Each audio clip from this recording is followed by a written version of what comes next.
hoje na mão.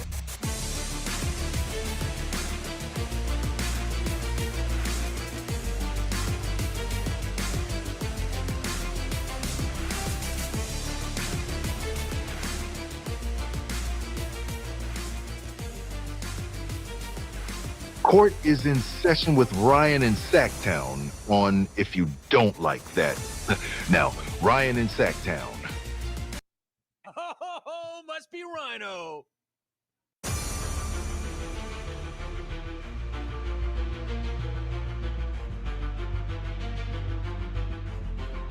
I'm here with my family, and we are so excited What's up? to be in the great state of Kings Louisiana. Court family. Decision that Little Brian Kelly on a Thursday. What's going on? What are we up to? Imagine Wrestling, Wrestling Reimagined already in? Why is he the first one in? Is he getting ready for tomorrow? I have a question that I need to pose to all of you. We need to come together as a Kings Court community and make a decision. I'm going to include you on the decision. We'll talk about it as the show goes along. How about that game last night? The Thunder and the Spurs. Wemby's gassed. I put it out on X last night during the game. And last night, a lot of the analysts said exactly the same. He's gassed. He's gassed because he's not getting inside. And can you blame him? He averaged 29.7 minutes in the regular season. And that's a completely different, excuse me, you're right. It is Wednesday. My bad, dude. It is Wednesday. My bad. Wrestling Wednesday. Sorry.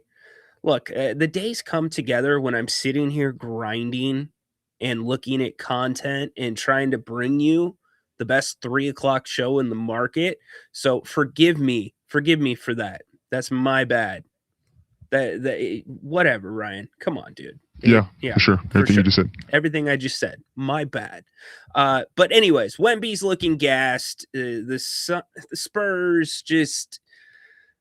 Fox, yikes. Yeah, he's having a tough time. And also those 29.7 minutes, they're completely different minutes than you would play in the regular season. It's an completely different style of basketball. Appreciate that. You are forgiven. Father Peter gives me some grace. So anyways, here's what I wanted to get to, and I'll pose the question to you in a second. That I led with is I'm bugged because of how that game ended. And of course, the ongoing narrative continues. A couple more things last night to point to, which means, guess what? We have a new AI video of what happened post-game in the locker room, allegedly, of the Thunder. So we'll get to that off the top in a second. Kings hosted some pre-draft workouts today. Those were your guys that were in the house. Trayvon Brazil, probably the most interesting of the group. Long rim runner, Arkansas, Cal guy. Dominique Daniels, I don't know that he will get drafted. My guess is he doesn't. He's going to end up on a summer league team somewhere. And I think he will probably get an Exhibit 10 contract, which is a G League contract. It's not to a specific team. It just means that if you don't know how the G League works, it's kind of cool. Outside of your two-way players that you have signed that can play, I believe it's up to 55 games in the NBA, and then the rest are going to be down in the G League. Outside of those players, 2 or 3, you have, I'm sorry, I'm reading your comments, social media clips. Yeah, I know, it's ridiculous. That's the hard thing when I put your comments up and then I'm trying to do the open because I want to get a feel for where all of you are at. But no, the Exhibit 10s, so it's the two-way contracts. Outside of those, excluding those, anybody that's playing in the G League, they are signed to the G League, meaning any NBA team could come and swoop them up at any second. So that's what has made this Stockton. It's not a dynasty. They've only won one championship, and now Gabriel Harris has moved on. But it's what makes it interesting because you got guys to play as a team and play into a system, whether it benefited their strengths or not. And more times than not, it did benefit their strengths because Gabe Harris did an excellent job in that front office. But Dominique Daniels, back to him, probably going to be a two-way guy, or excuse me, a Exhibit 10 guy. So we'll see. I think, yeah, for sure, he's going to be a summer league favorite. He's fun to watch. Everybody, because of his size, is going to say Isaiah Thomas. Oh, he's IT. He's IT. He's not IT, but he's fairly dynamic. And there's not a ton of tape on him playing against high-level Division I teams, but what he did in the NCAA tournament was pretty impressive in San Diego against Kansas. So definitely that is how so many guys who will not be on radars end up on radars because you're tuning in to scout a couple of guys, two guys on Kansas specifically, Darren Peterson, the one that everybody knows. You're tuning in to scout those guys, and then this other guy from the small school catches your eye, or a teammate of Thomas. It's just cool. It's cool. I love it. So, anyways, all right, here's what we're going to talk about today. Yesterday, we talked about the center position. I'm going to explain to you why these two are tied at the hip. Tied at the hip right now, actually. Tied at the hip going into the draft. Tied at the hip until somebody moves. Like, this is a Mr. Beast video. Like, both guys have to have a hand on the car. Who can keep their hand on the car longer? Although they're not in control of their hands, it's actually the general managers and owners of their teams that are in control of the hands. But I'm going to explain why one shoe cannot drop without the other. Obviously, Giannis always in the news. Does he want to stay? Doesn't he want to stay? And then you get Miles Turner coming out and saying Giannis was constantly late. And now you've got Patrick Beverley, who's, you know, his resume basketball wise gives him credibility, but his antics almost cross that credibility out when you're throwing basketballs at fans, like not tossing them to kids, but like trying to hurt people, not just once, but twice. He throws a hockey assist back into the crowd. Probably the last thing he did in the NBA because he's not in the league anymore. But Pat Bev came out to Giannis's defense. I mean, one thing seems clear, that Giannis is going to be moving. And when I always say about the De'Aaron Fox trade, and we talked about that yesterday, when I say it could have been so much worse, I look at Giannis. Now, De'Aaron is not Giannis. They're in different categories. But when you have a player of significant value in a small market, you got to make sure that it is handled perfectly. And it could have gone one of two ways. And the second way, although the first way that Vivek Ranadive went did not work well, I could lay out a case that the second way that it could have gone may have ended up worse for the Kings. And that's what Giannis has done to the Bucks. Giannis has played GM and really doesn't seem like has had any true intention of returning to the Bucks. And now the Bucks are left with some high value contracts that are just starting Miles Turner, and they're going to have to start over because Giannis never really planned to return all along. He kind of gaslit him. So anyways, we'll get into that, but you're never going to guess where we are going to start the show today. Any guesses?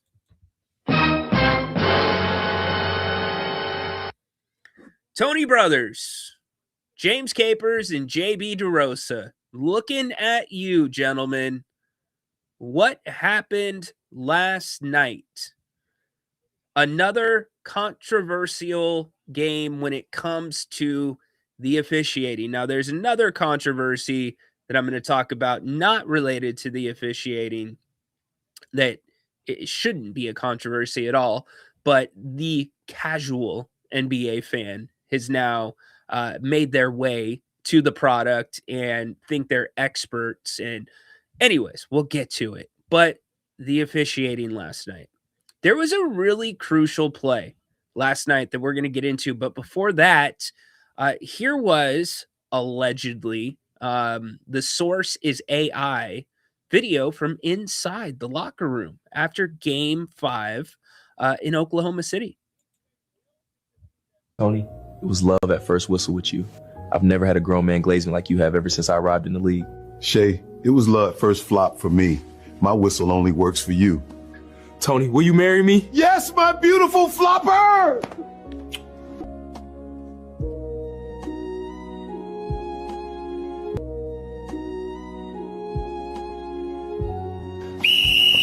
Two free throws for Shea. Tony, I told you not to get too close to him. AI wins. You know, that's a couple of wins. Whoever is putting these videos together, they know how to code AI really well. I would like to get to know you. But the call that I wanted to talk about most specifically was this one. It was Mitch Johnson. It was the first half, and the basketball looked like, or it might have been the start of the third quarter. Either way, it was a fairly critical time for the Spurs, and the Spurs did not come out well last night. Well, they did come out well. They've started games well. But then the Thunder go on a massive run in the second quarter. In fact, put up 40 points in the second quarter.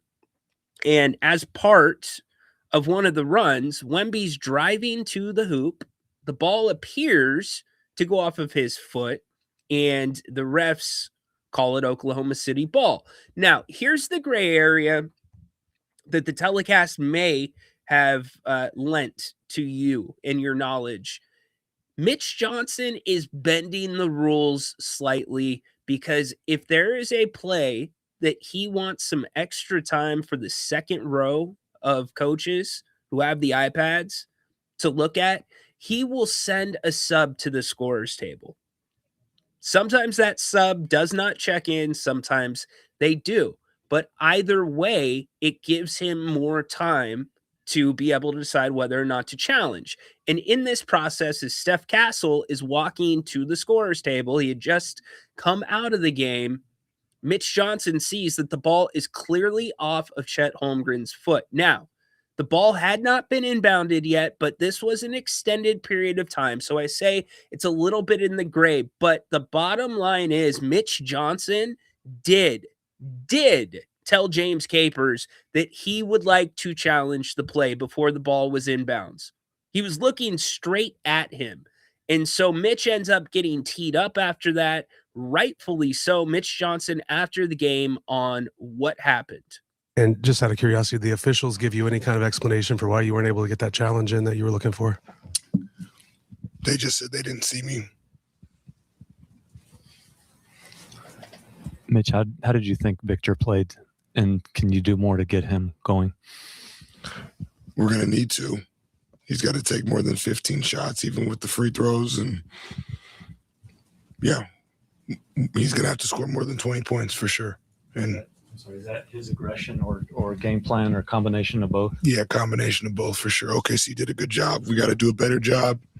And that's, yeah, probably the easiest in terms of when you just surface level stuff that he'll definitely need to take more shots. But there's a lot of things all over the place where even when we had advantages and we just didn't make simple plays that take advantage of the opportunity in that possession.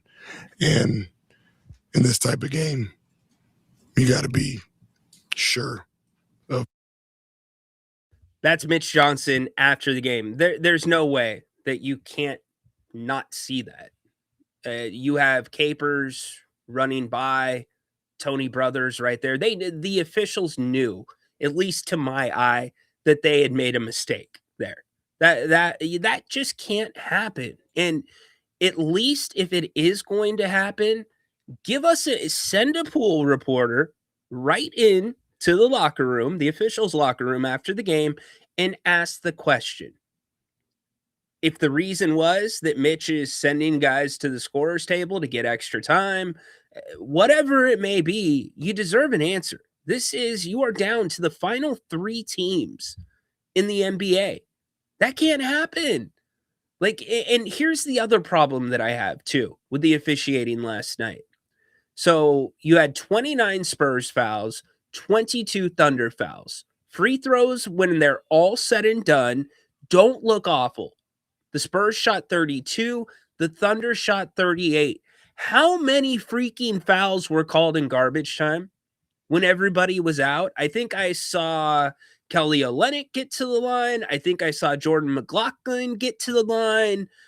You can't do that. So when you look at the numbers at the end of the day, they're accurate, but they don't tell or paint a true story. The game was super whistle heavy in stretches, which we've seen throughout this season. It took nearly 10 minutes for the first free throws of the game. That means you're letting the guys play and then you're pulling the reins back. That is only going to benefit the Oklahoma City Thunder. That's their style. That's how they play. There was a missed goaltending call on Luke Cornett. I could go both ways on it. Blown out of bounds calls. It's silly. And that's where instant replay puts the referees in a very difficult position when you get to the postseason, especially if you are calling approximate fouls or you are seeking out an approximate foul. Because in real time, based off of how the game is being refereed, maybe you're not calling that a foul. But when you go to the replay and it's plain as day that somebody's jersey is grabbed a little bit, somebody is shoved, it puts the refs in a bad corner. You can't not overturn the call or confirm the call if you see any type of evidence of a foul, even though in the midst of the game, if there was not an approximate foul challenge, it wouldn't have been a foul.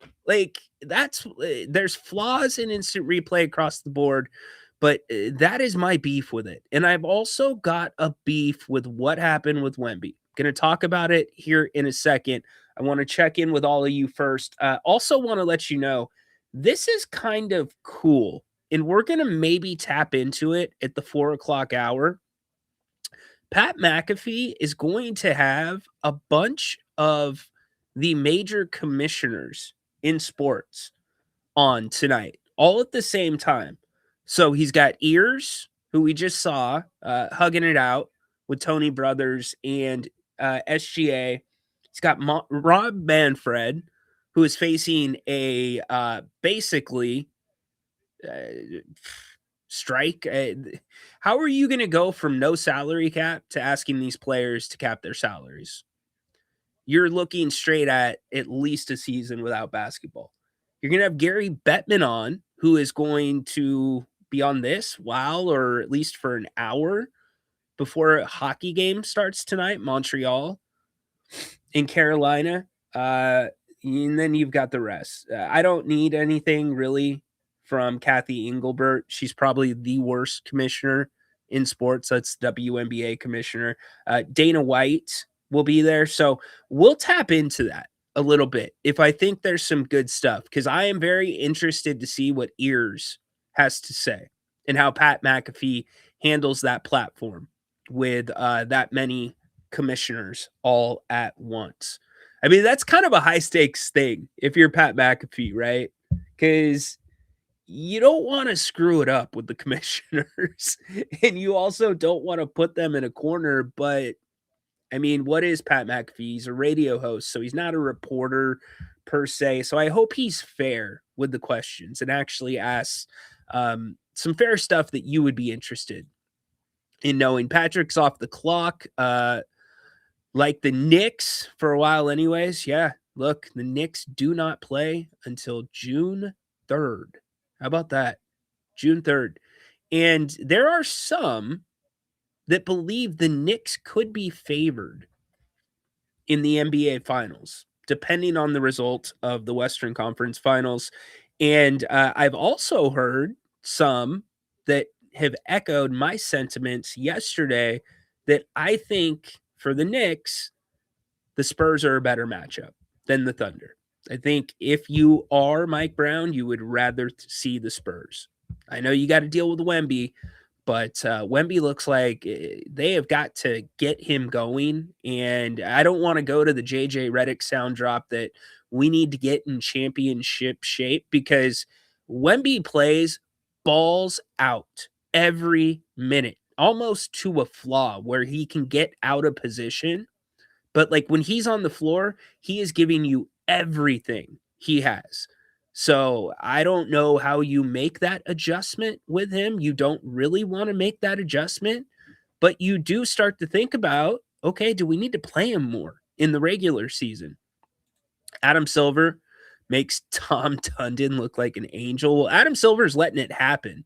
By the way, Tom Dundon came out and said, he's just running his business like any other person would run a business. And if he would have retained, and I'm paraphrasing here, would have retained some of those 40 plus, I believe it was close to 70 tenured Blazers employees, they really wouldn't have much to do. So he was doing them a favor, because there's nothing worse than being at work without something to do. Come on, Tom. Wish the NBA officials were more animated when dishing out tees or kicking guys out. You know what? I don't care how they do it, to be honest with you. I know it's part of, I don't know, I want to say the lure of the umpire, manager, player interaction.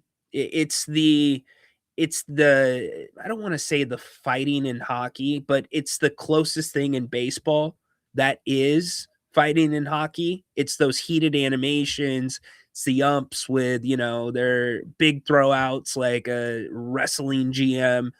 That's great for baseball. You don't need it in basketball. Imagine how nuts the crowd would go if Draymond got tossed. Yeah, see, you're getting too much into the weeds. Moss, what's up, dude? You know what, my man? I still owe you Bennett, and it is unacceptable. I need to connect with you. Hope you're well. Hope the pups are well. Hope the wife is well. I know your Houston Rockets are not well. Why did you not go get DeRozan? What happened to Şengün, my man? We'll talk about it sometime. Maybe I'll have Moss on the podcast version. That would be good. AI first started with calls from Flight 93. What? Didn't expect to be talking about Flight 93. Bless their souls. Let's move on. Always been this way too. It's been an awful Lake Scott for years. Not sure who you're talking about. What's up, Carl? What's up, Rhino? How bad was Fox last night? He shouldn't be benched. You can't bench him. He is playing through something, which is not an excuse, because everybody is playing through something, especially this time of the year. However, because it's an ankle foot kind of issue, what's De'Aaron's specialty? What's his superpower? It's speed, and physicality is not really his game. So if he doesn't have his speed, it's going to be really hard for him to be effective unless he's shooting the three ball very well. He got going late in the game. He hit, I believe, 2 or 3 jumpers in the paint in a row. But yeah, he's got to play better as well. Got to play better. The UOP picture of Elias Ralph Pacific is hilarious.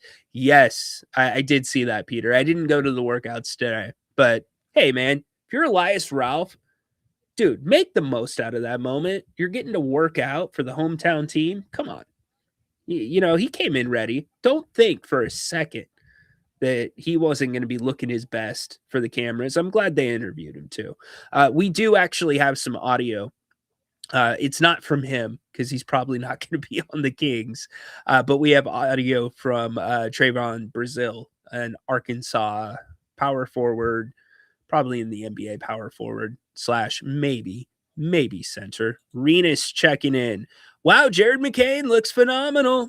Plays nothing like the other Thunder guards, but fits seamlessly into their system. Yeah, it's funny. That was a difficult adjustment both for Mark Diagno and Jared McCain, because the Thunder's rotation was established. So certainly the injuries have helped McCain, but my goodness, if you're Philly, you can't give up on a guy that early, a first round pick. This is his second year in the league. And then you send him to the Thunder, and he's different than anything really the Thunder have. If you look at the majority of the Thunder's role players off the bench that play in the backcourt, they're spot up shooters for the most part. And McCain can do that, but he can also get around.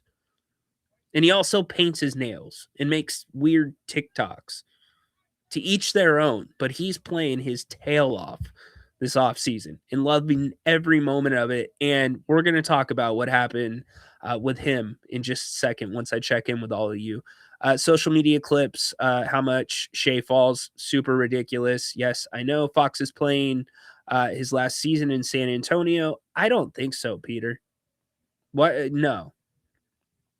I highly doubt he's playing his last season in San Antonio. They just signed him to a massive contract, which after the okay, you know what? I'm not going to say that Fox's number wouldn't be the same next year, but I will be very interested to see if Fox's number that he's going to be paid 2 seasons from now is anywhere near what the market value would ask or tend at that time. But I don't see him leaving San Antonio. No. I think part of, in fact, I said it when they signed him to the contract, because there was a part of me that said, looking at that Spurs roster before the season started and before they extended De'Aaron, there was a part of me that said, and I was not the only one, that Fox might be expendable here, depending on how much money that they want to dish out this early. But then when you see his contract, I believe now off the top of my head, no, I do. No, it's a 3-year contract. And so it's basically the Spurs saying we are going to win a championship in those 3 years, which I think they will now that we've seen the run that they've made, and what the next evolutions of Wemby's game is going to be. But they've been, if you want to knock them for one thing this postseason that they have not been good at, and I understand it's the Thunder's bread and butter, turning teams over, but the Spurs have been so careless with the basketball. Across the board, careless. Wemby has done it at times. Steph Castle, 20 turnovers in the first 2 games of the series. That can't happen. That has to improve. I don't know Fox's numbers off the top of my head. We'll put up the numbers as we continue to go through your chats. Let's get this up here.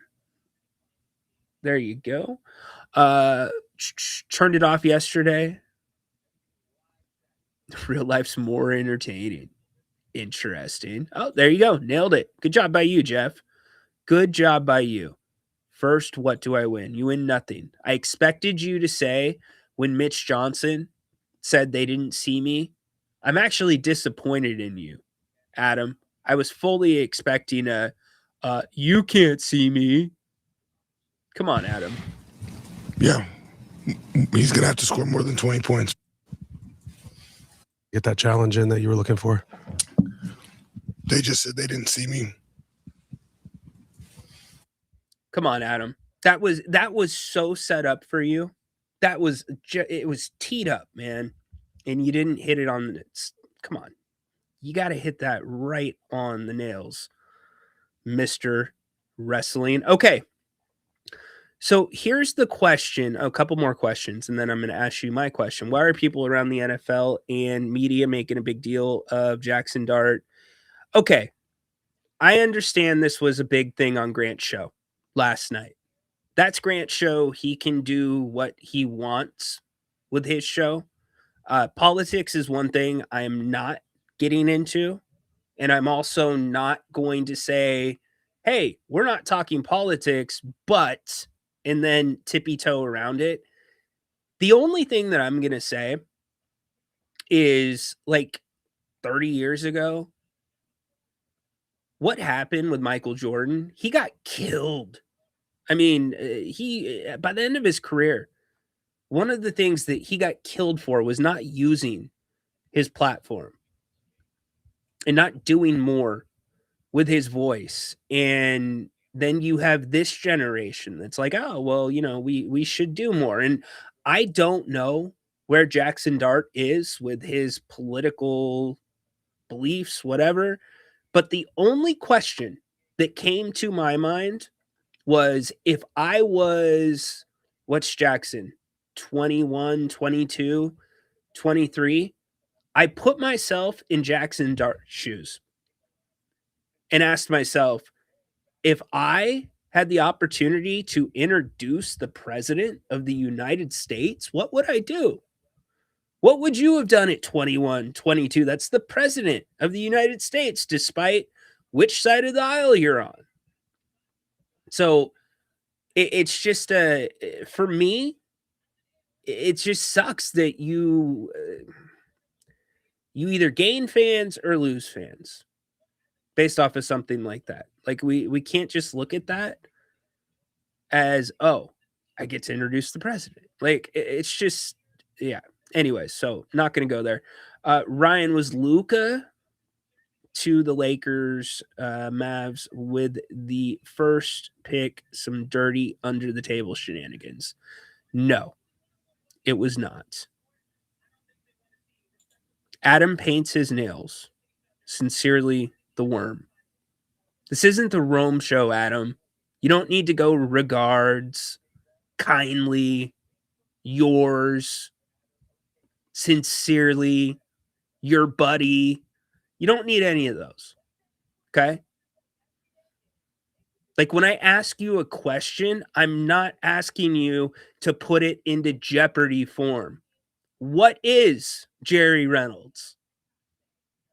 It's the freaking King's Court, Adam. Come on.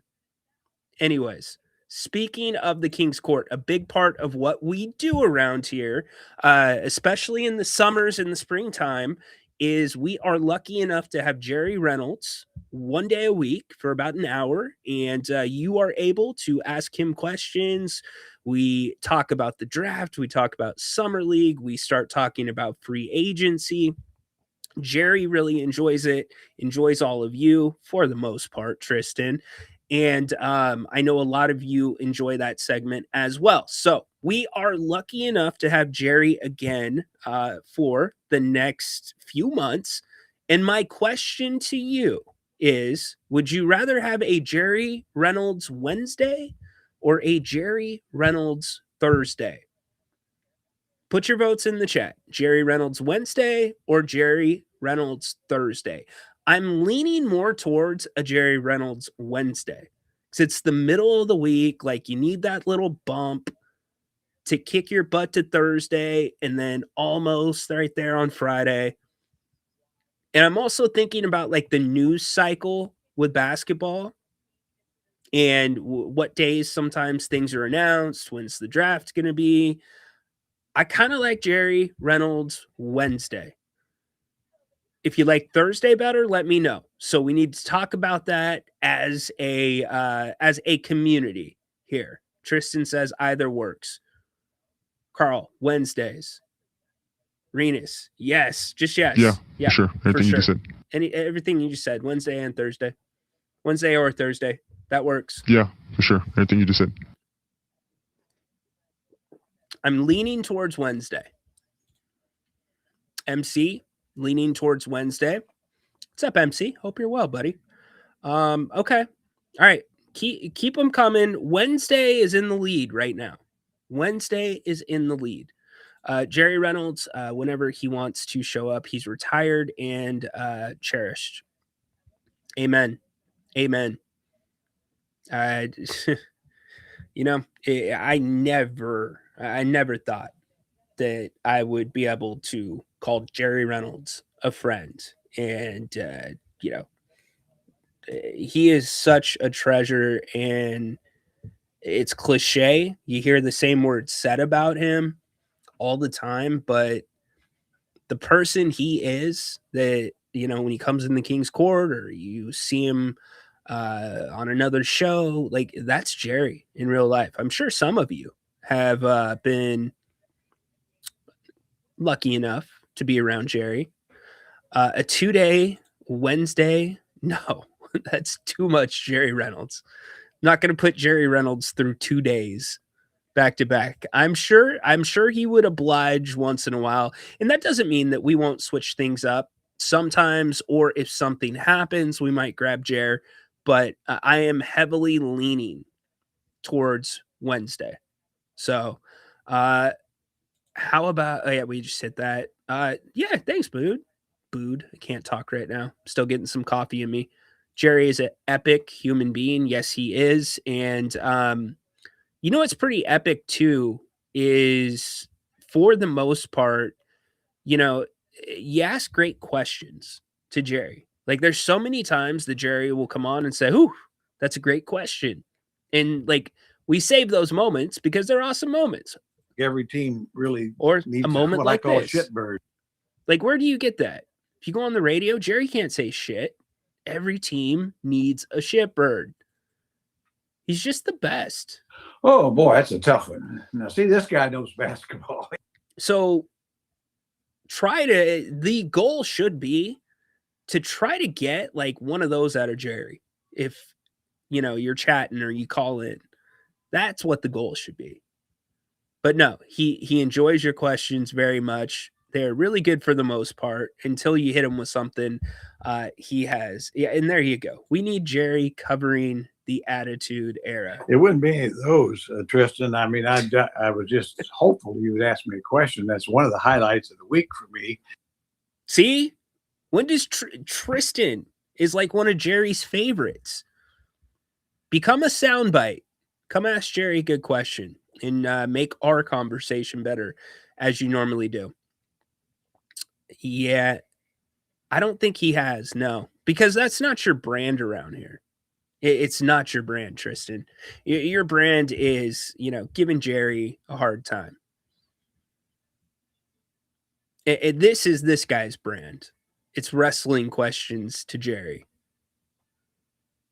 Oh my goodness, MC, and he always has awesome stories and positive twists by the end. Yeah, and if it's not positive, by the way, or at least, yeah, if it's not positive, there's a learning lesson there. Like when he talks about Claude Bird. So for those who don't know, Jer was a caddy back in French Lick, Indiana, for a period of time.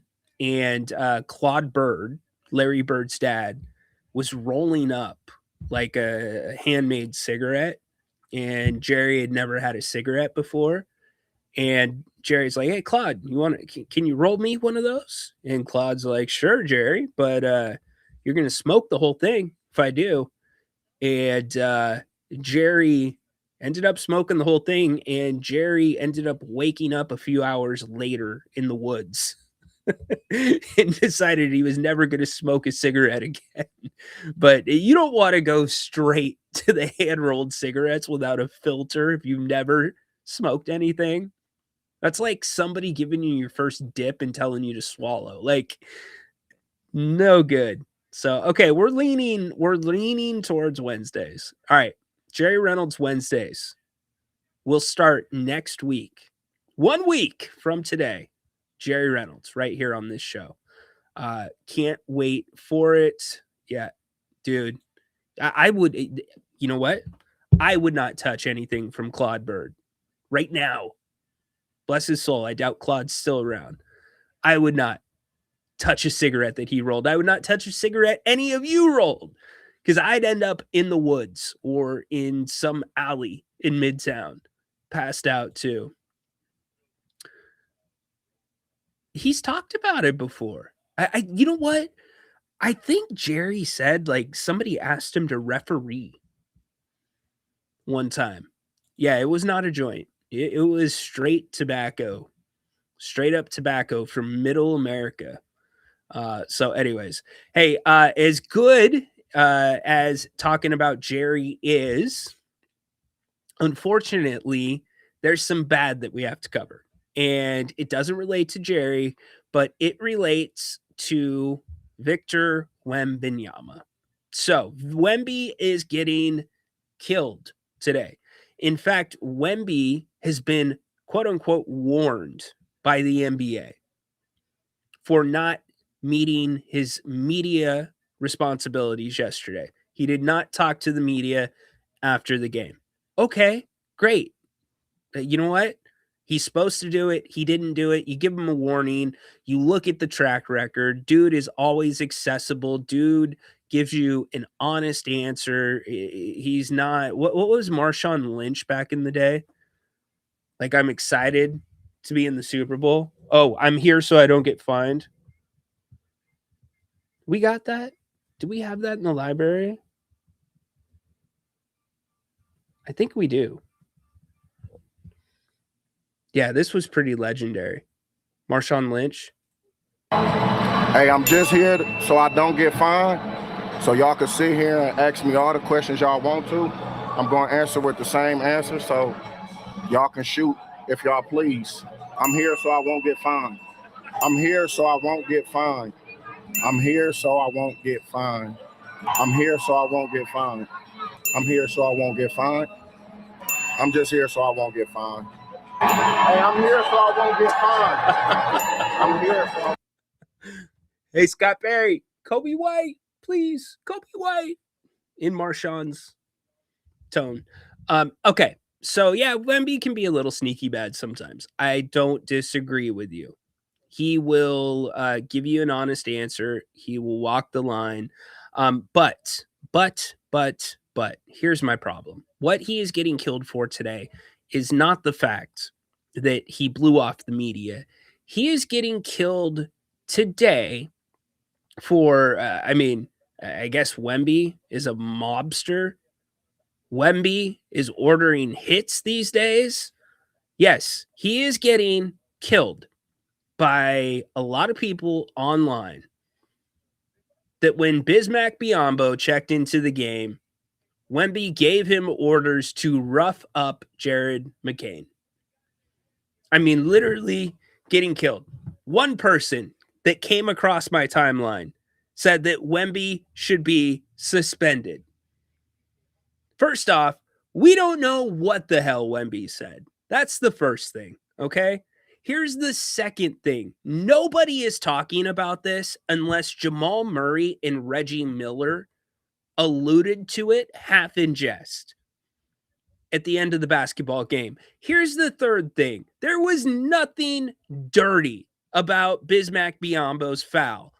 You think that Bismack and Kelly Olynyk got together after Wemby ordered the hit and said, hey, Kelly, here's what I need you to do. I need you to stand in this exact spot on the court because I know exactly where I'm going to foul Jared McCain. I know the way he's going to come down. I've studied it in film, and your leg needs to be about, your left leg, maybe 10 inches away from your right leg with a slight 45-degree lean. If you do that, when McCain comes down, his head's going to hit your shin.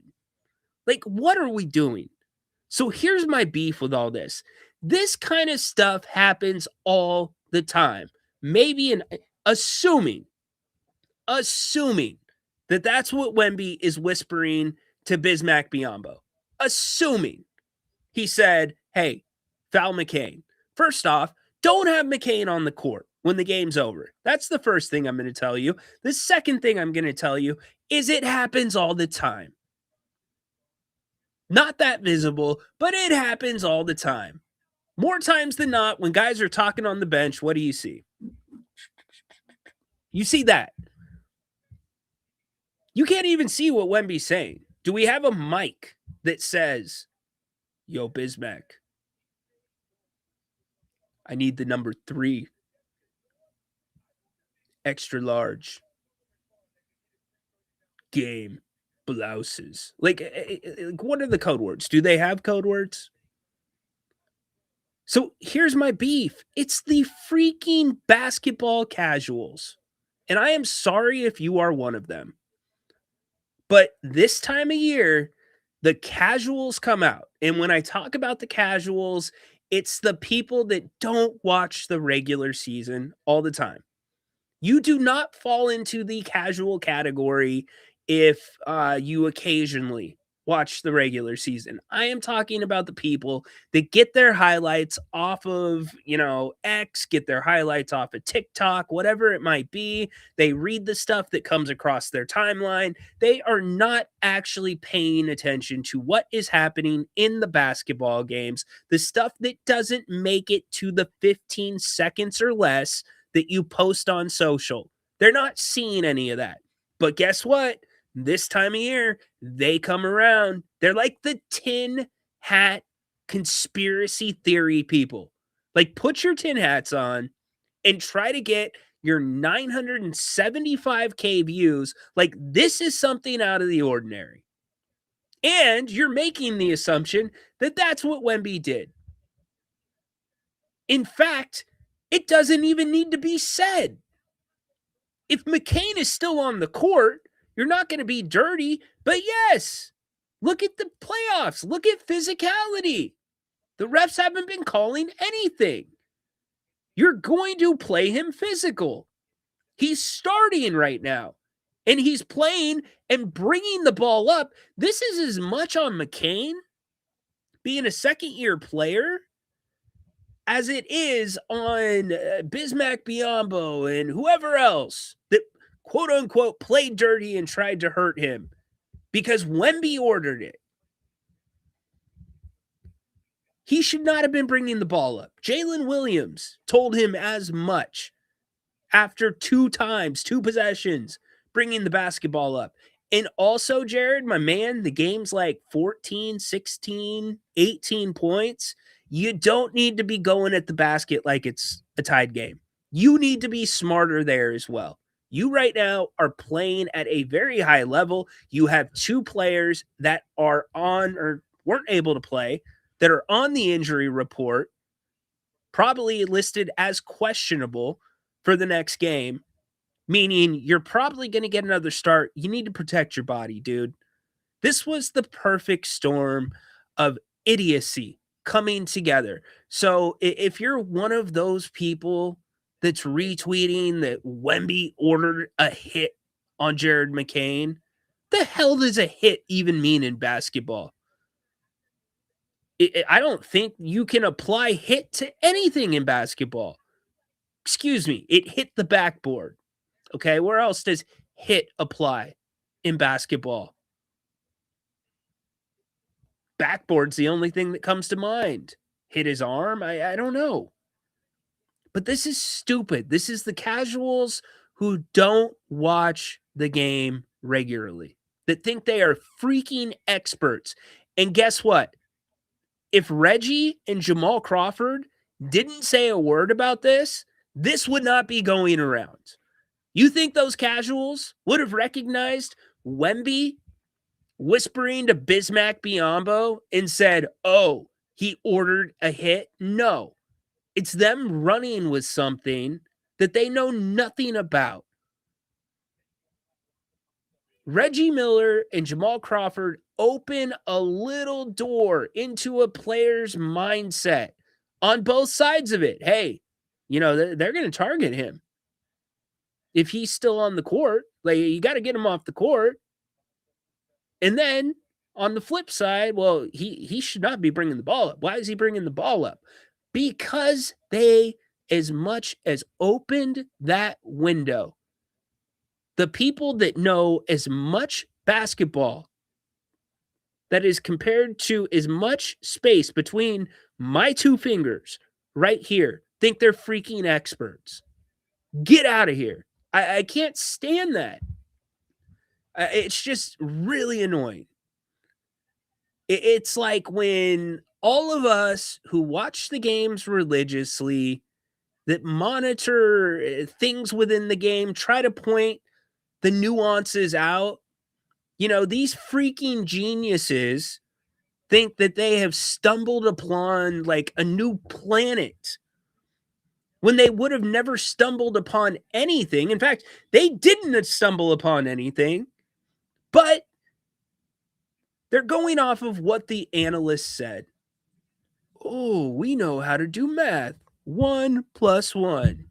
Oh, wait, if he's getting fouled hard and Jamal said that, and then, Reggie said shouldn't have the ball, and let's go back. What can we find? Oh, Wemby, look, we found Wemby whispering to Bismack Biyombo. Like, how do you know what he said?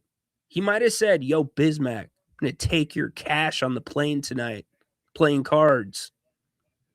He might have said, like, yo, Bismack, can I spend the night tonight? Yo, Bismack, dude, can I get a ride home with you? Bismack, you forgot your bag in my car. I meant to tell you. Like, who knows the hell he said? Stupid. Paul, a hit in the NBA is defined as when a player jumps on the chest of an opponent who's already on the floor. That was even a little bit exaggerated. Let's be real about it. Let's take a couple steps back. We were all up in arms when Draymond stomped Domas, but Domas sold it a little bit. Let's be honest. Light the beam! Light it! WWE would have been proud of the way that Domas sold on that stomp. But yeah, so casual fan, get the hell away from this stuff. Don't post this crap on Twitter because it's that little Tinder. Like, you ever watch those shows where people have to survive in the wilderness alone or like with a partner? Like, it's the little piece of bark that then you're like trying to get the sap out of, and then you shave it down really thin and you get this little spark, and then it turns into a little coal, and now you're blowing it. That's exactly how this stuff gets out of hand. And it's not coming from the responsible people that understand basketball. That's what I really hate. Because Wemby, okay, great. Let's assume he's right there in Bismack's ear and saying, yo, dude, take him out. He wouldn't be the first. And he definitely will not be the last. Like, come on. And get him out of the game. Get him out of the game. The Spurs put their subs in before OKC did. Appreciate it, Icebox. It's common sense. And it's part of, like, when we talk about like the really good stuff sometimes that social media and AI can produce. And I do think the bad far outweighs the good of social media. This is the bad, like making something up. And then because Wemby blew off the reporters, oh yeah, he didn't want to answer. He didn't want to answer at the podium to the allegations that he ordered a hit. In fact, I would go as far to say that question wouldn't have been asked to Victor. Come on. Wemby. Stupid. What's up, Amar? Just wanted to give you a quick shout out. Yeah, of course. Rajan, what's up, dude? I hope I'm saying that right. Congratulations on your 6th grade graduation. It's a fun time. It's when school changes in a good way. You get to have different classes instead of being with the same teacher, and it's your first real kind of graduation. So congrats, my man. Hope you enjoy your day, enjoy your summer, and kill it in middle school. But before then, enjoy tomorrow, man. It goes quick. Before you know it, it'll be middle school. Before you know it, it'll be high school and off to college. So that's for you too, Amar. You know that. So congratulations on your 6th grade graduation. Holy crap. My son is going to be graduating next year from 6th grade. That blows my mind. NBA hit confirmed. Oh, yeah? My pad dad 916. Did we get the hit confirmed? Do you think Adam Silver is going to be asked about that tonight? By the way, one of the more legendary calls, he and Tedora called in together, and they had their own little back and forth. That was good stuff. That ranks up there in the King's Court annals of history. Good job. Good job. All right. We've got the Pat McAfee thing that's going to be starting in a second. Come on, Rhino. Green jumped in Sabonis just like Bruce Lee did to the bad guy at the end of Enter the Dragon. Okay, here's the problem. And I'm going to get hammered for this. John Finch is about to come flying off the top rope. Never seen a Bruce Lee movie. Never seen Enter the Dragon. Who else is going to come off the top rope? Lynn is going to come off the top rope. They're ordering hits on me right now as you speak. Real quick, my niece is graduating high school tomorrow. Nice. Congratulations to your niece as well. It's graduation season. Hey, can we bring it in really quick? You know, we're a pretty close-knit community. Because I didn't understand when I was in high school, like about this whole, you know, senior photo thing and senior announcements, right? Like, I just thought it was something that like you sent out because my parents did most of it. Like it was standard. We would get them from, you know, my older friends or my cousins that were graduating. But I just thought like, oh, you send out your senior photo. You let everybody, you know, see that, you know, you're getting ready to graduate high school and what's going on, what you look like. Maybe you haven't seen them in a while. And so that's what I thought senior announcements and photos were about. I had no idea about, and this was as a minor at 17, because I didn't turn 18 until after we got out of high school. I had no idea that almost everybody you send an announcement out to sends something back, and you know what I mean. Like checks. Like I didn't know that that was the mechanism. Like, hey, he's graduating. Send him. And so senior photos, senior announcements. Like, I wonder what the etiquette now is. Like 20, no, more than 20, 25 years ago. 26 years now, almost. Damn, I'm going Uncle Rico. Do we have an Uncle Rico drop? If I'm going to go this far down the rabbit hole, we got to play some Uncle Rico. I think we have some. I could throw that football over them mountains. Coach would have put me in. We would have won state. Yeah. So Coach would have put me in fourth quarter. Yeah. We'd have been state champions. So I got a bunch of checks back in the mail, but no doubt in my mind. I wonder if like that's the same. You better believe things have been different. Like, is that the whole point of senior announcements? A heartbeat. I'd be making millions if it of dollars. Is, are you wrong to like send them out to people that you never talked to? I'm asking that because I'm coming up on that period of time where people are going to start sending us senior announcements. Happy to do it. Happy to do it. He's worked hard. And there you go. John Finch coming off the top rope. Not a priority right now, Athena. Not a priority. Unfortunately. Yeah. I'm not going anywhere. If I'm going somewhere, it's Las Vegas. And I don't need a passport for Vegas, for Summer League. Ryan, have you... No. You could put movies in here in the chat, and the answer is going to be no, if I've seen it, to most of them, unless they're in a certain category. And then you're going to get a lot of yeses. $50. See, it's a standard thing. So like when my son finally gets to his senior year, I'm going to keep it to close-knit people. I don't want to be like one of those people that's mailing out to, you know, somebody that like I met one time or like sent me a Christmas card. Don't even get me started with Christmas cards. Anyways, you're tuning into the King's Court. Appreciate you being here. That's right. Maybe New Orleans in September. That's right.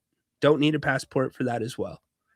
If I'm going to do that, I need to book that because those points go up pretty quick, or the flight or the cost of flights go up quick, I should say. And I'm using points, Adam. I've always wanted to go to New Orleans, though. Always. So maybe I will make that trip with you. We will see. Don't forget, Napes back tonight, 7 o'clock. You've got some NHL action. This Pat McAfee thing that I was talking about is getting going right now. So I'm going to monitor it. And when Adam Silver is involved, we're going to break in on that because I'm very interested to see, one, how Pat handles this. It's kind of a unique thing that he's doing. Credit to him. Good idea. Tells you his power to be able to get these many commissioners together. In fact, and that's the end goal. All of us getting the crown. Yeah, that is certainly we're monitoring it. Absolutely. Okay. Earlier today, we had a chance to catch up with the man guiding the basketball league. That is obviously the largest on earth, in the middle of an electrifying. Okay, so I see what he's doing. He's interviewed all of them separately, it looks like, and now they're going to play them all together. Okay, so we're going to hear from Adam Silver here in just a couple minutes. I do want to also talk about the Domas and Giannis connection, why they're tied to the hip. Here's Pat McAfee with Adam Silver earlier today. Thank you. Great to be here. I wanted to stand for this interview because you're standing. I'm often sitting, but so I wanted to be sort of on equal grounds with you. Okay, I like it. So we're eye to eye right now, even though you are exactly. You're in New York City. Where are you right now? Yeah, I'm in New York. I'm in New York City, Midtown. Okay, we were just there. We love your city. We lost an Emmy. Thanks for bringing it up. Okay, let's move forward. This isn't about us. This is about you and your league, Mr. Commissioner. Okay, first question here. What is your league absolutely crushing right now? What do you think is going really good for you in this exact moment as the NBA? I think what's going incredibly well is the competition. I mean, this San Antonio OKC series out west has just been off the charts. I've been in both cities. I mean, the enthusiasm from both those fan bases, the following. Actually, people are always talking about small markets, big markets.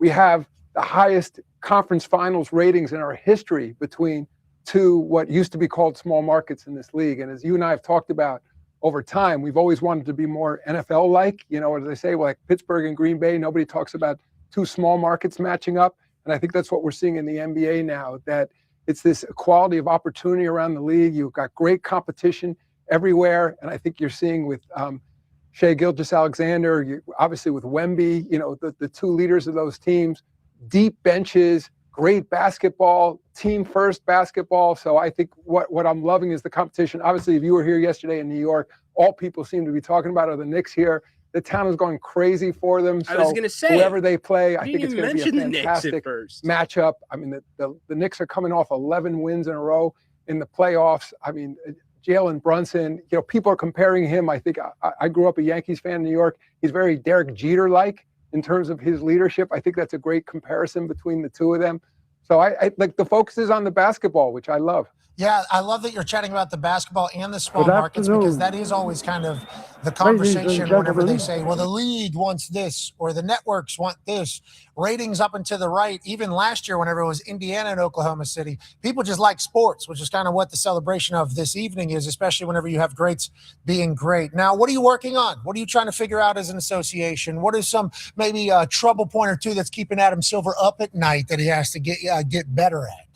One thing, just to hit it directly, that has kept me up at night is the sort of the enormous amount of rebuilding, tanking that we saw in the league this year. I mean, just a reminder, of course, it's a strategy to win, not to lose. It's just a longer-term strategy to win. But I think where analytics have taken over all sports, where you set a system out of balance, where the incentives were for certain teams were frankly to lose, to have better odds of getting top draft picks. I understand why it's rational for them. There's a perceived very deep draft class this year, so it was a particularly problematic.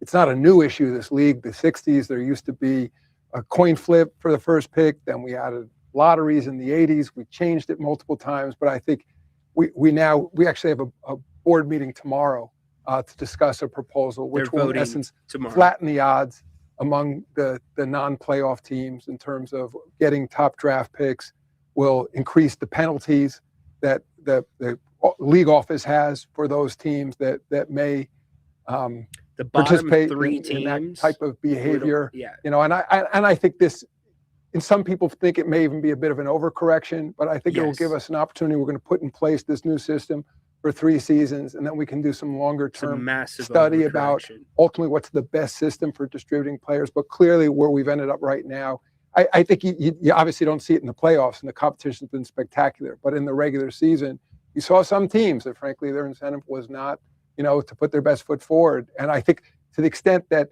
a draft is intended and ultimately to reward the worst performing teams with the top picks, if teams are manipulating rosters, playing time, etc., it's not even clear who the worst team is and who is so-called most deserving. Okay, you can't talk about analytics and say that there's not a way to determine who the best team is outside of wins and losses, number one. Number two, go to the NFL, go to their way that they draft, and then add in the language that says the commissioner has the right to change odds, can change picks, etc. That is going to be in the language of what they're going to vote on tomorrow. That's all you need. Are the lowest. I think you're always going to find a counterpoint. What you were trying to say, it sounds like, is we need to figure out how to actually incentivize not trying to lose because nobody wants to see it. That's what you're trying to figure out. If this hits or not. I think the issue is, you know, in all business, you need incentives to perform. I mean, we're actually calling the system for the 3 worst records are going to have slightly worse odds than they would have otherwise had. And we're stealing a term from soccer, which is relegation. Yeah. And there is a notion, you know, that possibly, you know, there should be a penalty for performing poorly. I mean, in real relegation, you're actually out of the major league. You know, here, if you're the worst performing team in the NBA, you still get your same economic share of national cannot and win with television them. revenue. Cannot coach with them. Same Can't share do it. of national and global merchandising revenue. And I think at the end of the day, you want the greatest incentive to be successful. So I those want teams winners. Still have very good chances to get a top draft pick. But I'll just also add, that's not the only way to build a team. Like, it may put more of an emphasis on scouting. I mean, I think about from when I got involved in the league in the early 90s till today, just by way of example. When I got to the league in 1992, like roughly 5% of the players in this league were from outside the United States. And very few of those players were the best players in the league. Look to where we are now. 2 of the players I just mentioned, the leaders on you know, both OKC and San Antonio, were born outside the United States. We're now at a point where 30% of our players are from outside the United States. So you have a much larger pool of players. Rosters are much deeper than where they used to be. You know, you have, you know, players coming from the second round. Jalen Brunson, our leader here in New York, was a second-round pick, and then he was picked up as a free agent from Dallas. So, like, talent is everywhere in this league. So I think it requires maybe a fresh mindset. Not to say that top draft picks aren't important. I know the analytics people are listening to me right now and saying, but of course there's a strong correlation between top draft picks. I'm not denying that. I'm just saying we have to fix incentives so teams aren't out there with an incentive to be bad. It's the number one issue for our fans right now. Nobody wants to see that. It completely obviously goes away once we get to the playoffs, but we just got to fix that problem. I love that this definitely. Okay, you are fixing a symptom. You are not fixing the disease. That goes to load management. You're listening to Adam Silver with Pat McAfee. We're going to listen to this some more and see what he has to say. I just think it's a very, very big overreaction and overcorrection. If they're not fooling the referees, it's like, okay, that's like the players are taught to sell calls these days. I mean, can officiating get bad? Can officiating get better? Of course. We're always working on that. Can officials get fooled occasionally?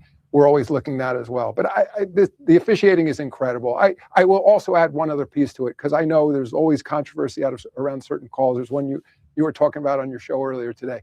And I think in terms of replay, I think we're going to get to the point fairly quickly where, for example, out of bounds, the very play that you were talking about. Chet Holmgren's foot, it's big deal. Yeah. And I think where, just like, you know, if you're a tennis fan and they have what they call Hawkeye, and it's like the animation, and you quickly see, where the line was and oohs and ahs of the crowd. Let's it touched move the on line, from it was that. out of bounds.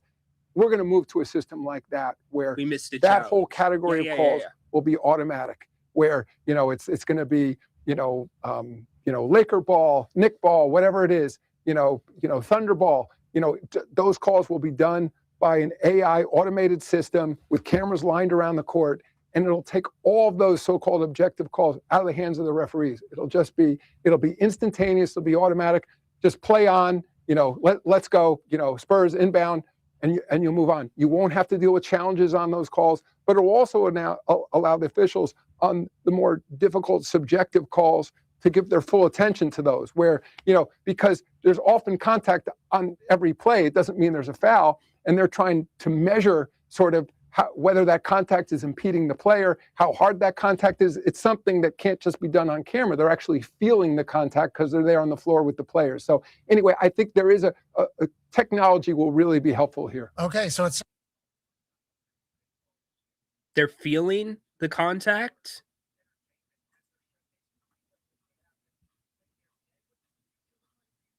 What? Going to get to a point where that will be easy, especially with what we've seen in baseball as well. You talk about tennis. Baseball initiated the ABS system, which has actually become a part entertainment as they're showcasing the replay, which could happen with the NBA. What does the future look like for you, though, with the association? How kind of far along do you look into that? Well, so on the technology front, so we talked about where it can improve the pace of the game with the calls, the accuracy, but probably most importantly, it can improve the fan experience. And I think that's where, we're call it, the personalization, hyper-personalization of games, where now, I think of sort of what ESPN, your network's doing with the Manning cast, but you can do that times whatever, where people are going to have the ability, all right, I kind of analogize it a little bit to, you go to a game, you're at a Thunder game, there's 18,000 fans there, but in some ways there's 18,000 different experiences. You're talking to the person next to you, you may be texting at some point, you may be looking at somebody who's sitting on the bench or somebody in the stands, or you may be looking at a particular player on the floor, even when that player doesn't have the ball.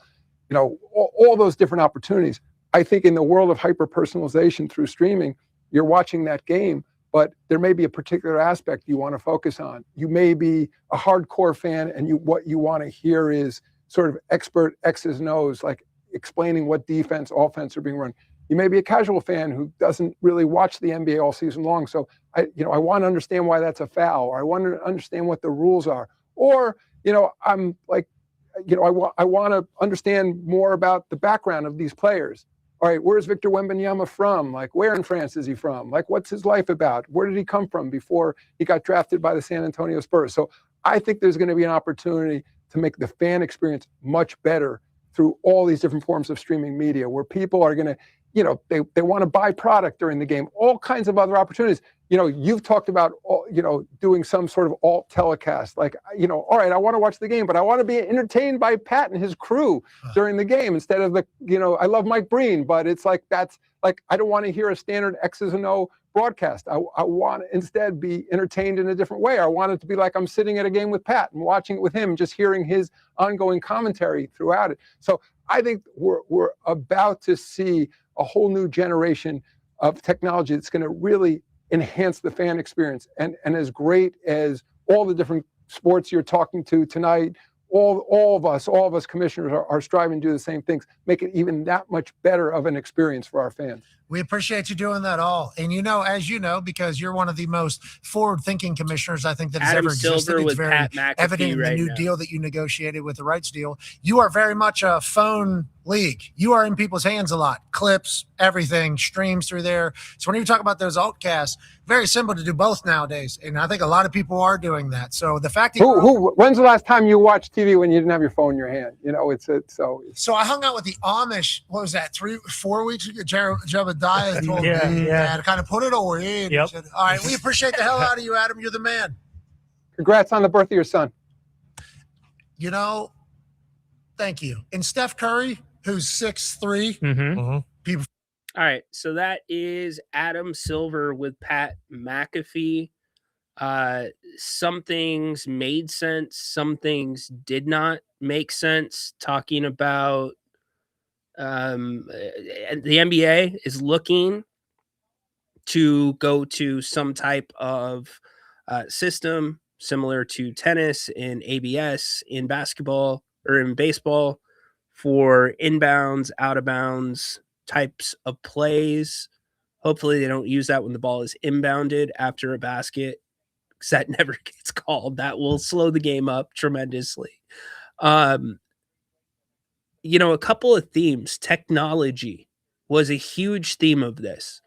We've got AI. We're going to change the way that you're able to watch the game. You're going to have different types of alternate casts where you can have people going into depth on a certain player. You can watch a certain player without the ball. There's all this freaking technology.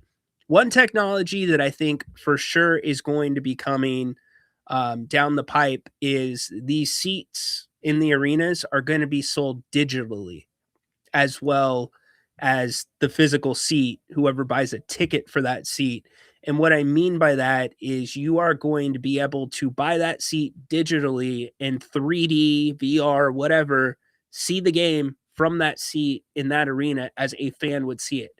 That technology is already there. I think that's coming down the pipeline. He's talking about, analytics and, how AI is going to do this and do that for us.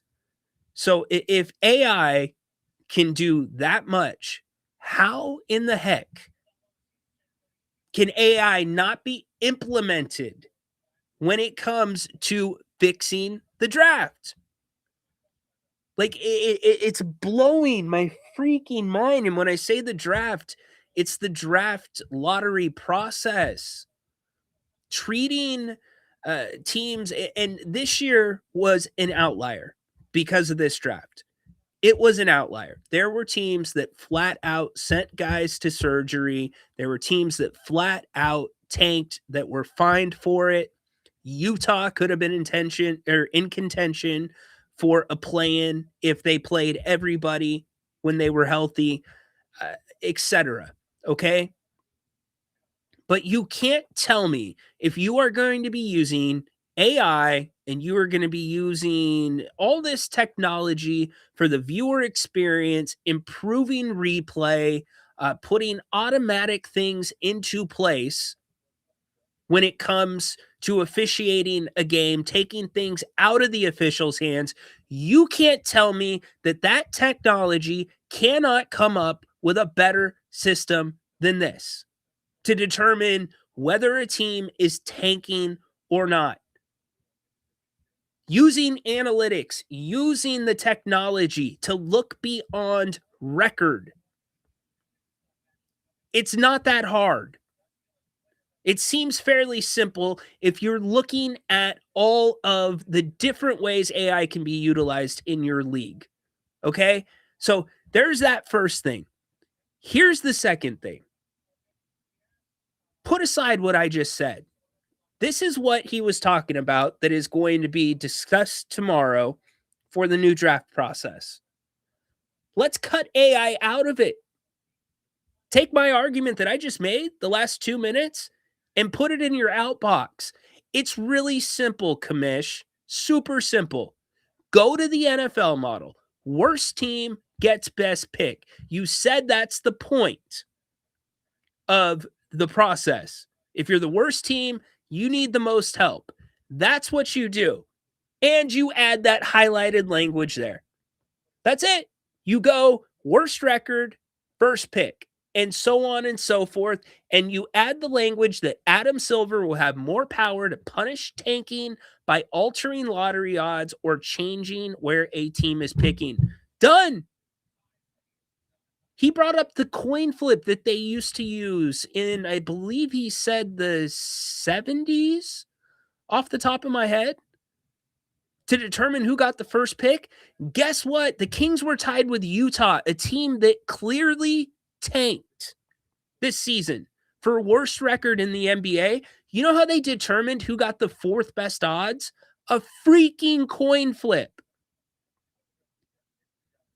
If a team was fined for tanking and one team wasn't, wouldn't that fall under Adam Silver will have more power to punish tanking by altering lottery odds or changing where a team is picking?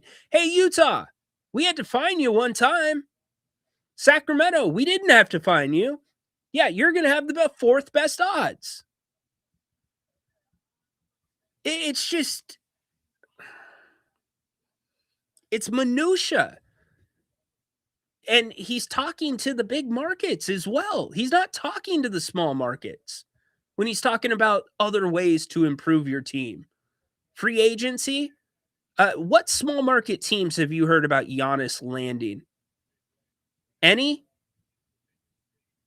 What's the biggest free agent that's come to Sacramento? DeMar DeRozan? It was technically kind of a trade.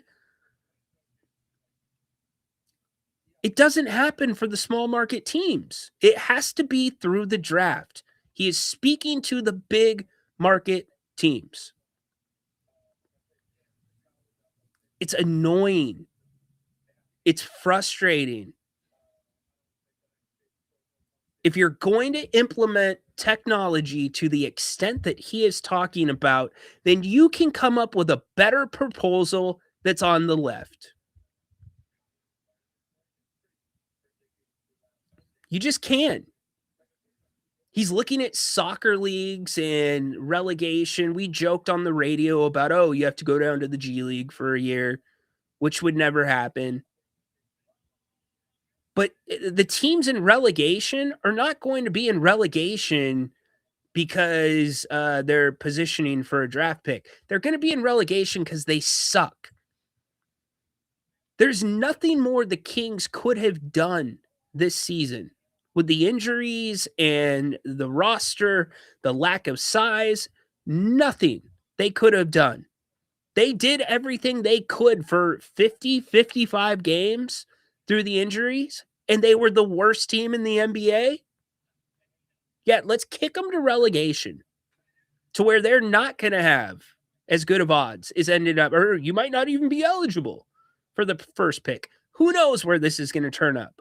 But it drives me nuts that you are utilizing technology in so many different extents to increase revenue, to increase visibility, to increase money. But you can't figure this out in a better way? It's just so, and then there's the second problem. I know what the response is going to be to me. The response is going to say, well, Rhino, okay, great. You put the NFL model in. You give Adam Silver the power to punish tanking by altering lottery odds or changing where a team is picking. He's never going to use it, Rhino. He never drops the hammer. He's spineless. He's ran out of David Stern's ideas, Rhino. You're not wrong. You're not wrong. That is a fair argument. But you're not going to see this as much. And again, Adam, you're treating a symptom instead of the disease. The lottery process you have now tied in to load management to a degree, because guys missing games, etc., that goes into teams and fans seeing bad games. It's as much load management. Look at Steve Kerr. Look at his track record for sitting guys out. They went to New Orleans 2 times a couple of years ago. And both times they sat everyone out. It's frustrating. It's so frustrating. I mean, okay, I think we can all agree on this. If there was no tanking this year, like if it was not as bad, if it was on par with what it is usually every year, where there might be a team here or a team there that's trying to do it, if it was like that, we would still be having this conversation about the lottery. I go back to that coin flip. The Kings were tied for the 4th worst record in the NBA with Utah. The coin flip didn't go their way at the 5th best odds. Okay. Their best odds when you looked at the chart that the NBA uses for the lottery, their highest odds to get any single pick as the 5th worst team was the 7th pick at like 25.2%. How does that make sense? It doesn't. None of this makes sense. Grow a spine, do the simple thing, do the right thing, and move on. The small market teams, the owners, they should be pushing back against this. All right, I've laid out my thoughts. Let's let you guys chime in. Hey, what's up, dude? Coming off a legendary call. Hey Ryan, how's your week going, man? It's going well. How about you? Same here. So, little story on the lottery day. So, if you remember, the lottery day was on a Sunday on Mother's Day. Yes. So, I went to church that morning, and I don't want to talk about religion. I went to church that morning because it was Sunday, and there's a verse in Galatians that says, "You reap what you sow," meaning that you get the results that you put in. So I prayed to the lottery gods that morning, for us to get the number 1 pick, because arguably we played ethical basketball. Doug Christie coached his ass off. Max Reynaud and Clifford and Russell Westbrook all played 150%. So naturally, we followed what's in the Galatians, and I was hoping the lottery gods would award us. But that after praying that prayer, in the church around 10 a.m. and getting the results soon after, really decimated me. And again proved that we are a franchise where that things really don't go our way. That's just a side story. But the whole thing with the tanking right now. Do you remember teams tanking this bad, early 2010s or mid 2010s? I don't remember, Chicago Bulls really tanking that hard to get Derrick Rose. I don't remember Timberwolves tanking hard to get Karl Anthony Towns, or even the Pistons tanking this hard to get Kate Cunningham. Has the league gotten weaker, I guess, with the advance of technology and available data, or was tanking rampant back then as well? Because to my memory, it wasn't. So yeah, has no, this become a recent problem? You know what? It's a great question. A couple of things, and there's something with what Adam said that I haven't touched on that I think is important. It's something that's a bright side for the Kings, but no, I don't remember it being that problem. And you were also under a different CBA at that time, which gave you more flexibility to play with, more money, to like how Miami brought the big 3 together, right? We were kind of going through that big 3 era, right? So teams had a little bit more ability to build their rosters stronger. The second thing that I think is increasing tanking to a degree is how far out players are now being scouted. I mean, you have elementary school players that are being scouted already through AAU. And so teams are looking at drafts like 5 drafts from now, 6 drafts from now, 7 drafts from now, under the assumption that those players are going to come out after their first year of college, and the rule in the NBA won't change that you have to play a year in college. And they're projecting which drafts are going to be the strongest, and how to position for those. So I think that plays into it as well, Tay. But this year was such an outlier. And again, if you look at tanking, you cannot have a mutually exclusive conversation about tanking without also including load management. You have to add load management into that formula, like when you talk about what tanking actually is, because it's in some ways indirect tanking, because you have teams that are only like, what did Mike Brown say? We're playing just to get to the playoffs, right? You have teams that just want a ticket to the dance, and their record's not going to reflect that, but you're still going to see the same problems that you saw this year, but then the entire flashlight is going to be on the bottom of the league that is, doing it or, tanking more obviously. And to your last point, and then I'll kick it back to you about the Kings. I've been on the record like since day one. They did it as close to the right way as you can do it. I thought it was ethical. Absolutely. There was only a couple occasions where they started somebody and then didn't put them back in the game. And in those occasions, the guys played at least one half. They at least left the players out. I don't think, it was unethical to send Zach to surgery, to send Domas to surgery. So that's why they didn't get fined. Adam Silver at the All-Star break straight up said, like, we know there's a difference between the teams that just stink and the teams that are tanking. And he was making a statement about like the Kings. They just stink. Indiana was not that case. Utah was not that case. So anyways. Yeah, I mean, for Utah, it was disgusting to see what they were doing. And gross. I wonder what the players think too. Oh no. Middle game or two. So, I think my connection's bad, so right now I'm gonna hop off. Thank you. Yep, appreciate you, Tay. Good call. That's funny. He was praying about it.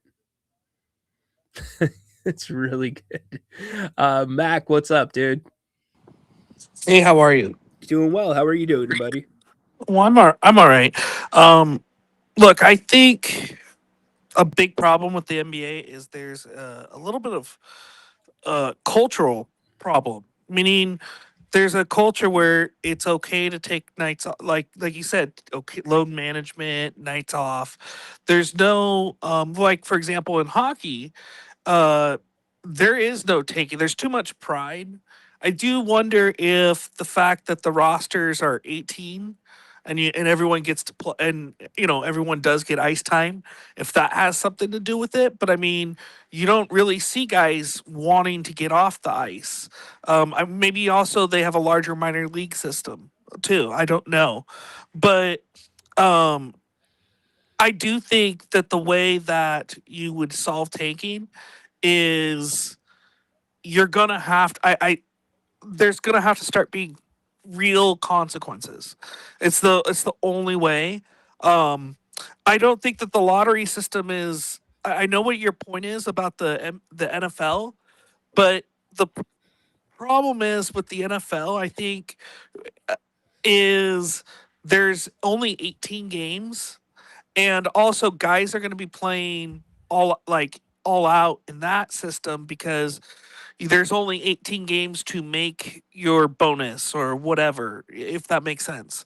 But I mean, like I said, hockey doesn't have this problem. They had the same draft system, and there's no problem. So I think there has to be a way. I don't know if you shame the players, if you fine players, It's whatever not, it is. So really quick, Mac, you're right about football, and it's exactly the same in the NBA. The guys that are on the floor, they are playing for contracts. They're playing to win. Right. Like they're not playing to lose. It's the organizations that have the power over the players and maybe that is something that needs to come up because you saw a situation with Giannis this year where Milwaukee said, nope, we're going to sit him out because they're trying to protect their asset. And he filed an appeal with the Players Association. Maybe when the next CBA comes up, it's something that's discussed where there is a doctor from the Players Union that can also an independent players union doctor that also evaluates the players if the players want to play. Because as we sit today, the organization tells you if you're playing or not. And so, those guys that were out there playing for Utah, they were playing hard. They were trying to win. Same thing with the Kings. Like Tay said, like you said, but they're not going to win very many games. And it just goes back to that middle level of the organization. You there, Mac? Did we lose Mac? Oh, I accidentally pushed mute. Oh, okay, go ahead. I think that brings up a really good point because let's say Giannis does get hurt next year, just because he's hurt.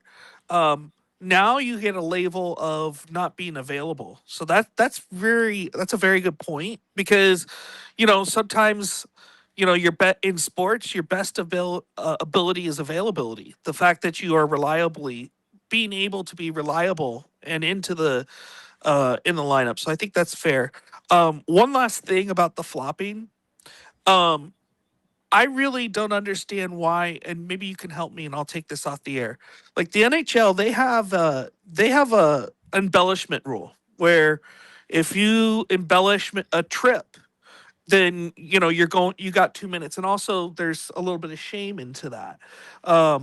Why doesn't the NBA have like an embellishment clause and throw a tech at these guys? They do. And then, then wait, how is it not getting enforced? Because I mean, we watch it. You can watch a game, even if it's real time.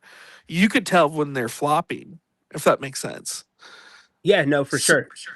I got you. So, can you help me on that? Then? Yep, I got you, brother. Appreciate it. Hope Take you're it doing easy. well. All right. Bye-bye. It's super simple. In the regular season, and this is my opinion, Mac, in the regular season, the players know what that line is, what is a flop and what is not a flop, because they have a pretty good feel for how the game's going to be officiated. And then you get to the postseason and you don't really know that line. You know the physicality is going to be turned up to like Adam Silver turned up the physicality from like 20 to 110 this postseason. And if you look at the trend over the past 3 postseasons, it's been getting more physical and physical and physical. And Adam Silver even acknowledges that.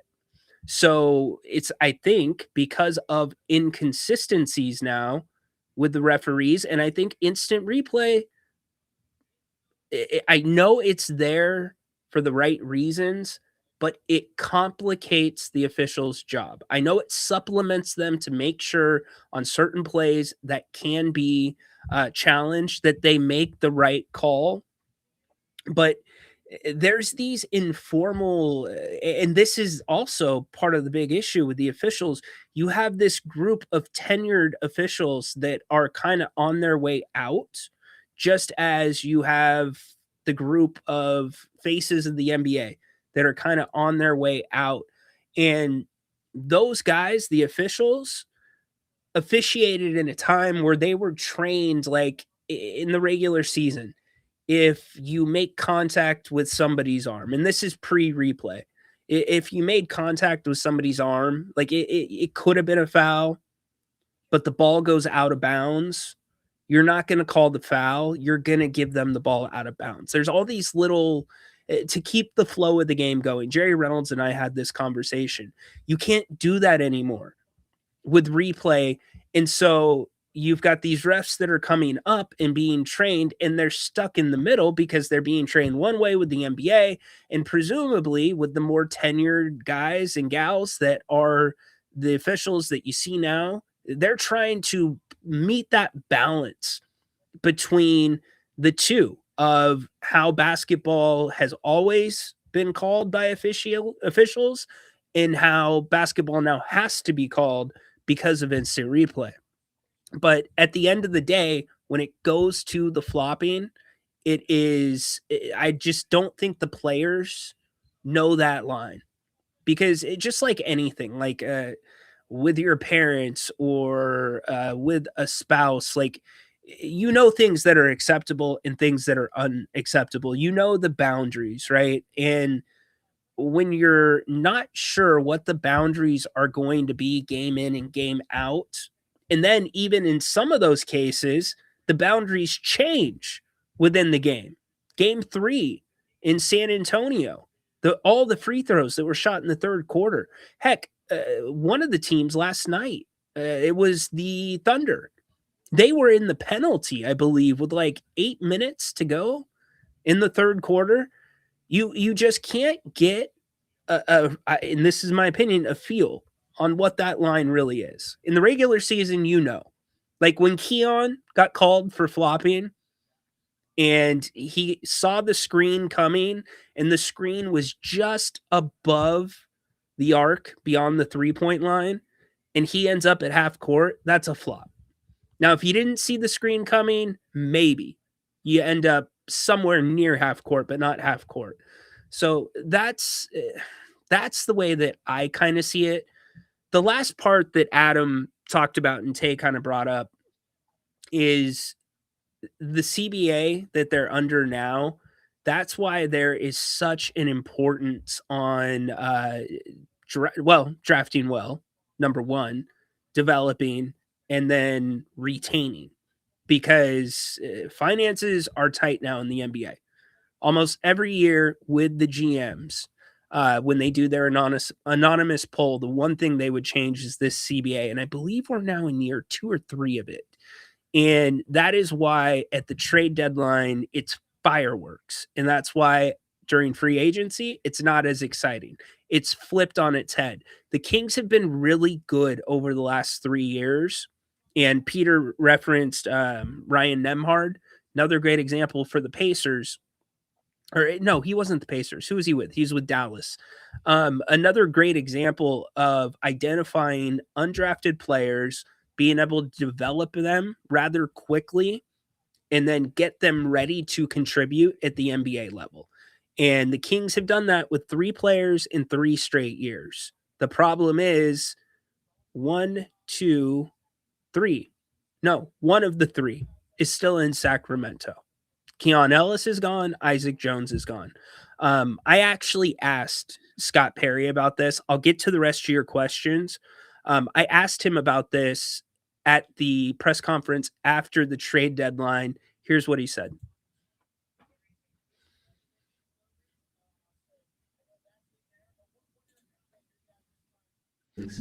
Right now. Hey, good morning, Scott. This is the 3rd year in a row, first under your front office, that the Kings have found an undrafted player and elevated them to a full-time roster spot. With the strain of the CBA, with the strain of the salaries that are on the books, how important is it with the back end of finding those guys and developing them? And can you speak to the process that's gone on between you and Stockton and the front offices working together to come out with these positive players? Obviously, I can't comment on what preceded me. I recognize that, and that's a tremendous job. But I think it's extremely important of where we are today, because as you mentioned, and the best way to improve your team is usually through the draft. But when you draft young players, it takes time to develop them. Drafting them is one thing, developing them is another. And in Dylan's case, he goes through, and he's not one of the 60 guys picked. Kudos to our scouting staff. We quickly pivoted to him. I think we were the only team that offered him a 2-way. Everybody else was talking about exhibit 10s for him. And so we saw something in him. Now, when he came in, he bought in. He's continued to work extremely hard. His time with Stockton was excellent. You know, kudos to Gabe Harris, who's the GM of our Stockton Kings, Will Scott, the head coach, Jason Maxiell, who's an assistant coach, a former big man that I drafted years ago in Detroit. So there's a mission to what we want our big men to look like. And so we want him to be tough, physical, and Jason has done a great job with him in terms of the mental aspect of that with him.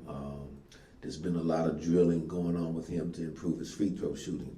You know, he's got a long way to go as an offensive player, but that's okay. I worked with a guy for years in Detroit who never was considered, quote unquote, a great offensive player, but he was impactful offensively because you had to block him out, and that was Ben Wallace every time.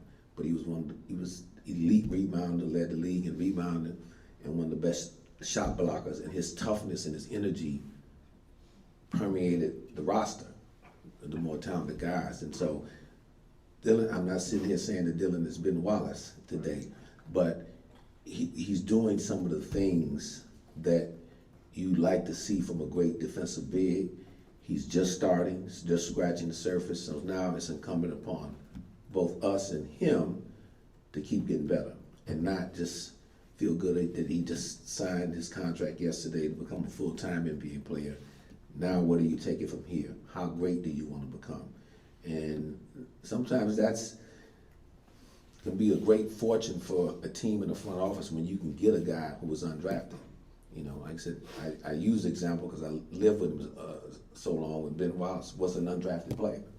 And we had a couple on that team that we ultimately won the championship with. So just because a guy's not drafted doesn't mean he can't make it, but you got to get the right person, mindset, and then you got to do your job as an organization in pouring into them and developing not only their skills, but again, their mindset and approach to becoming the best NBA.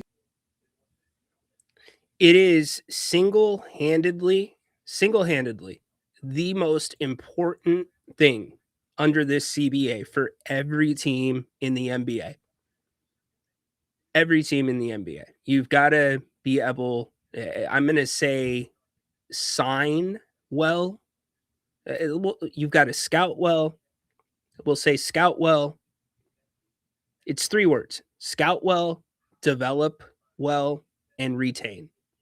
Scout, develop, retain under this CBA. It's the only way that you can have reliable depth on a roster. The teams that are still standing are all examples of that. Landry Shamet playing for the Knicks, example of that.